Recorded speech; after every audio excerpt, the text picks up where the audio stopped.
इसका पार्ट 11 है, जो कि आपके आने वाले railway, NTPC, group D, SSC, CHSL, CGL, bank, PO व अन्य प्रतियोगी परीक्षा हेतु हेल्पफुल है।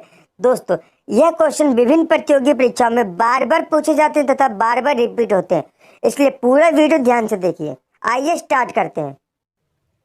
प्रश्न नंबर 1, वह थर्मामीटर जो 2000 डिग्री सेल्सियस मापने हेतु उपयोग किया जाता है, इसका सही जवाब हो जाएगा पूर्ण विकिरण पायरोमीटर। इसका प्रयोग 2000 डिग्री सेल्सियस मापन हेतु उपयोग किया जाता है, यानी इसका ऑप्शन नंबर सी इसका ठीक हो जाएगा। दोस्तों, पूर्ण विकिरण पायरोमीटर द्वारा अत्यधिक उच्च तापमान का मापन किया जाता है। यह मुख्यतः गतिशील वस्तुओं तथा उन सतहों के मापन हेतु प्रयुक्त होता है जिन तक पहुंचना व उन्हें स्पर्श करना संभव नहीं हो पाता। दोस्तों, ऊष्मीय विकिरण के मापन द्वारा तापमान का मापन किया जाता है। पूर्ण विकिरण पायरोमीटर जो होता है स्टेफन के नियम पर आधारित होता है। किसके नियम पर आधारित होता है? स्टेफन के नियम पर आधारित होता है। सूर्य का तापमान मापने में इसका प्रयोग किया जाता है। दोस्तों, इसकी बाउंडेशन भी है। इसकी बाउंडेशन क्या है? दोस्तों, 800 डिग्री सेल्सियस से नीचे का ताप इस तापमापी से नहीं मापा जा सकता। कारण यह है कि वस्तुएं जो होती है 800 डिग्री सेल्सियस से कम तापमान पे ऊष्मीय विकिरण का उत्सर्जन नहीं करती। दोस्तों, इस क्वेश्चन से इतने इंपॉर्टेंट फैक्ट बन सकते थे। नेक्स्ट क्वेश्चन, प्रश्न नंबर 2, चंद्रमा पर वायुमंडल नहीं होने का कारण क्या है?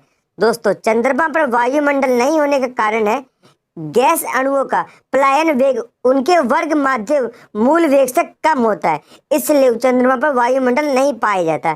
ऑप्शन नंबर डी इसका ठीक हो जाएगा। दोस्तों, चंद्रमा पर वायुमंडल नहीं पाया जाता। वायुमंडल अनेक गैसों का मिश्रण होता है। चंद्रमा पर पलायन वेग का मान जो होता है लगभग 2.4 किलोमीटर प्रति सेकंड होता है, जबकि धरती का जो पलायन वेग है 11.2 किलोमीटर प्रति सेकंड होता है। चंद्रमा पर पलायन वेग से गैस के अणुओं का वेग ज्यादा होने के कारण वहां से पलायन कर जाती है। इसी कारण चंद्रमा पर वायुमंडल संभव नहीं होता। नेक्स्ट क्वेश्चन, प्रश्न नंबर 3, मिट्टी का तेल पानी के ऊपर इसलिए तैरता है क्योंकि? दोस्तों, मिट्टी का तेल जो होता है इसका घनत्व जल के घनत्व से कम होता है, इसलिए यह पानी के ऊपर तैरता है, यानी इसका ऑप्शन नंबर 20 का ठीक हो जाएगा। मिट्टी का तेल का घनत्व पानी के घनत्व से कम होता है। दोस्तों, नेक्स्ट क्वेश्चन तरफ चलते हैं। प्रश्न नंबर 4, एक भारहीन गुब्बारे में 200 ग्राम जल भर गया है, इसका जल में भार क्या होगा?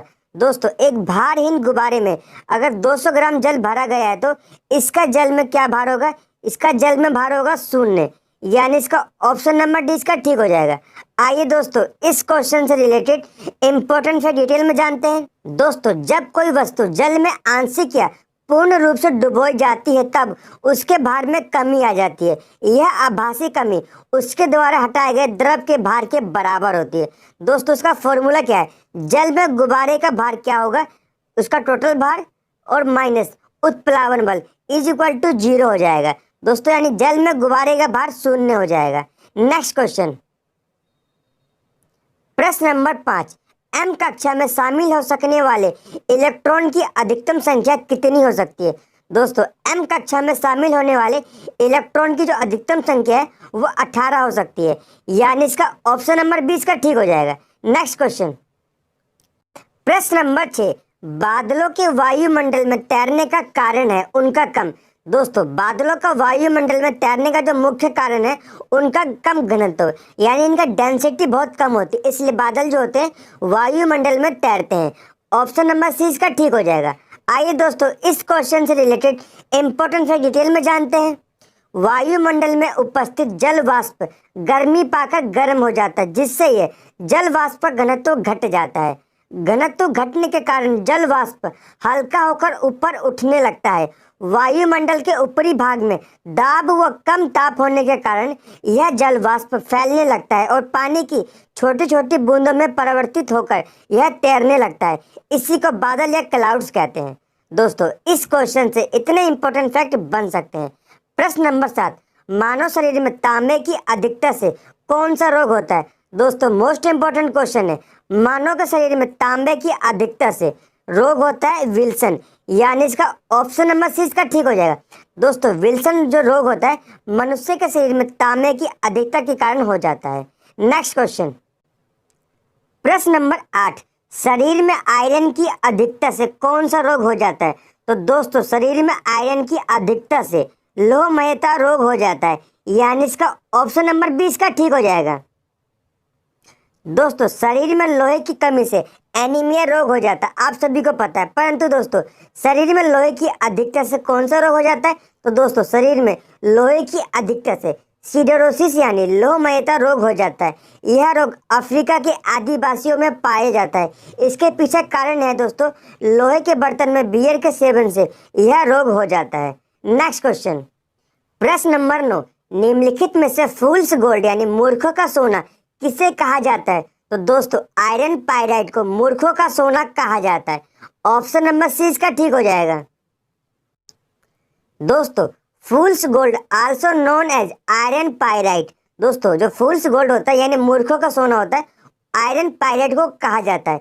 It is gold colour mineral that is often mistake for real gold. ये दोस्तों एक गोल्ड कलर का मिनरल होता है जिसे कभी कभी हम असली सोना समझ लेते हैं, परंतु इसको मूर्खों का सोना कहा जाता है। दोस्तों pyrite is a brass yellow mineral with a bright metallic lustre. Next question, प्रश्न नंबर 10, किस प्रक्रिया द्वारा लोहे को जस्ता के कटिंग द्वारा संरक्षित किया जा सकता है?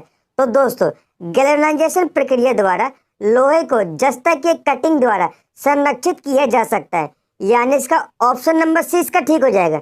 दोस्तों गैल्वेनाइजेशन जो टेक्निक होती है इसको लोहे को जंग से बचाने के लिए इस पे जस्ते की परत चढ़ाई जाती है।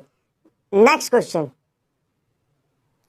प्रश्न नंबर 11, कृत्रिम वर्षा कराने में निम्नलिखित में से किसका प्रयोग किया जाता है? दोस्तों मोस्ट इंपोर्टेंट क्वेश्चन है, यह उत्तर प्रदेश शिक्षक पात्रता परीक्षा में बार बार क्वेश्चन पूछा जाता है। दोस्तों कृत्रिम वर्षा कराने हेतु सिल्वर आयोडाइड का प्रयोग किया जाता है, यानी इसका ऑप्शन नंबर इसका ठीक हो जाएगा। नेक्स्ट क्वेश्चन, प्रश्न नंबर 12, निम्नलिखित में से कौन सा एकमात्र पादप हार्मोन है जो गैसीय अवस्था में पाया जाता है? दोस्तों मोस्ट इंपोर्टेंट क्वेश्चन है, एकमात्र पादप हार्मोन जो गैसीय अवस्था में पाया जाता है उसका नाम है एथिलीन, यानी इसका ऑप्शन नंबर इसका ठीक हो जाएगा। आइए दोस्तों इस क्वेश्चन से रिलेटेड इंपॉर्टेंट से डिटेल में जानते हैं। दोस्तों बात करते हैं एथिलीन के बारे में। 1962 में इसे हार्मोन के रूप में वर्गीकृत किया गया था। फलों को पकाने में इसका प्रयोग किया जाता है, यानी दोस्तों एथिलीन का प्रयोग फलों को पकाने में किया जाता है। यह एकमात्र ऐसा हार्मोन है जो गैसीय रूप में पाया जाता है। यह मादा पुष्पों की संख्या में वृद्धि भी करता है। दोस्तों बात करते हैं साइटोकिनिन की। दोस्तों इसको 1955 में मिलर ने सबसे पहले इसकी खोज की थी तथा इसका नामकरण लिथाम नामक वैज्ञानिक ने किया था। यह प्राकृतिक रूप से ऑक्सीजन के साथ मिलकर कार्य करता है। यह पौधों की जीर्णता को रोकता है। नेक्स्ट है दोस्तों ऑक्सिन। दोस्तों जो ऑक्सिन नामक पादप हार्मोन होता है इसकी खोज 1880 में डार्विन ने की थी। यह पौधों की वृद्धि में सहायक होता है। इसका निर्माण पौधों के ऊपरी हिस्सों में होता है। यह फसलों को गिरने से बचाता है तथा खरपतवार को नष्ट भी करता है।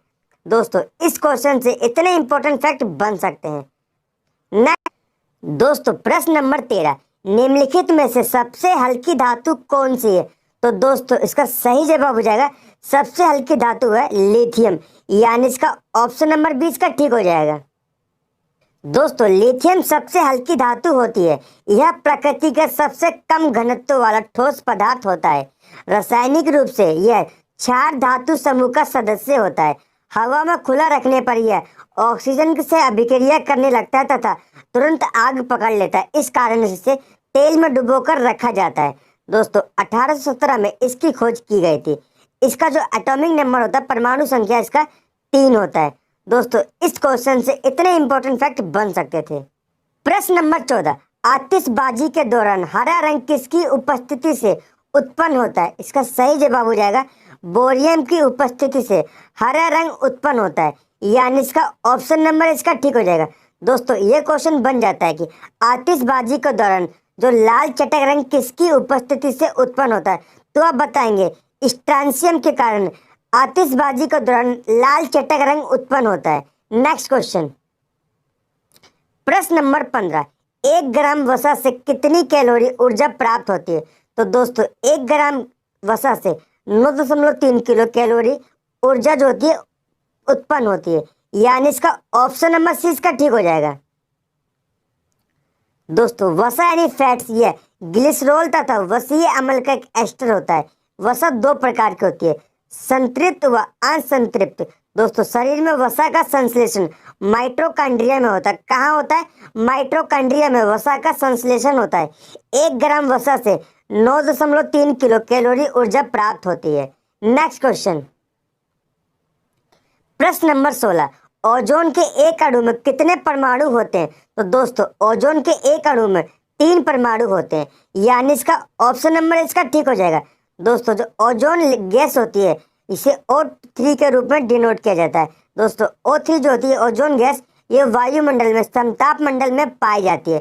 दोस्तों जो इसकी ऊंचाई होती है 15 से 35 किलोमीटर के बीच में हमारे वायुमंडल में ओजोन गैस का संकेंद्रण होता है। दोस्तों ओजोन गैस जो होती है ये वायुमंडल में सूरज से आने वाली पराबैंगनी किरणों को अवशोषित कर लेती है। दोस्तों इस क्वेश्चन से इतने इंपॉर्टेंट फैक्ट बन सकते थे। नेक्स्ट क्वेश्चन, प्रश्न नंबर 17, मानव खोपड़ी तथा मस्तिष्क का अध्ययन किया जाता है। दोस्तों इसका सही जवाब हो जाएगा मानव खोपड़ी तथा मस्तिष्क का अध्ययन किया जाता है फेरेनोलॉजी में, यानी इसका ऑप्शन नंबर इसका ठीक हो जाएगा। दोस्तों बात करते हैं फाइकोलॉजी में। दोस्तों फाइकोलॉजी में शैवालों का अध्ययन किया जाता है, जबकि थिसियोलॉजी में दोस्तों ट्यूबरक्लोसिस का अध्ययन किया जाता है। बात करते हैं एग्रोस्टोलॉजी, घासों का अध्ययन इस शाखा में किया जाता है। नेक्स्ट क्वेश्चन, प्रश्न नंबर 18, पौधों की वृद्धि मापी जाती है। दोस्तों पौधों की वृद्धि जो होती है वो क्रेस्कोग्राफ में मापी जाती है, यानी इसका ऑप्शन नंबर 20 का ठीक हो जाएगा। दोस्तों बात करते हैं फोटोमीटर की। दोस्तों फोटोमीटर इस यंत्र द्वारा दीप्ति शक्ति मापी जाती है, यानी प्रकाश की शक्ति मापी जाती है। बात करते हैं हाइग्रोमीटर के द्वारा। दोस्तों हाइग्रोमीटर के द्वारा वायुमंडल में व्याप्त जल वाष्प की मात्रा को मापा जाता है, जबकि पाइरोमीटर का प्रयोग उच्च ताप को मापने में किया जाता है। नेक्स्ट क्वेश्चन नंबर 19, विश्व स्वास्थ्य संगठन के अनुसार एक नगर के लिए सुरक्षित ध्वनि प्रदूषण स्तर होता है। तो दोस्तों विश्व स्वास्थ्य संगठन के अनुसार एक नगर के लिए सुरक्षित ध्वनि प्रदूषण स्तर होता है 45 डेसिबल, यानी इसका ऑप्शन नंबर इसका ठीक हो जाएगा। दोस्तों विश्व स्वास्थ्य संगठन द्वारा किसी नगर के लिए निर्धारित किया गया है सुरक्षित ध्वनि प्रदूषण 45 डेसिबल। साधारण बातचीत में ध्वनि की तीव्रता का जो स्तर होता है 30 से लेकर 60 डेसिबल तक होता है। दोस्तों आज की वीडियो का अंतिम प्रश्न, प्रश्न नंबर 20, प्लाज्मा झिल्ली बनी होती है। दोस्तों प्लाज्मा झिल्ली बनी होती है प्रोटीन तथा लिपिड की, यानी इसका ऑप्शन नंबर डी इसका ठीक हो जाएगा। दोस्तों आज की वीडियो से इतने इंपॉर्टेंट क्वेश्चन बन सकते हैं। दोस्तों अगर आपको वीडियो पसंद आई हो वीडियो को लाइक करिए, चैनल को सब्सक्राइब करिए। दोस्तों यह वीडियो आपको डेली 10 AM पर प्रोवाइड की जाती है।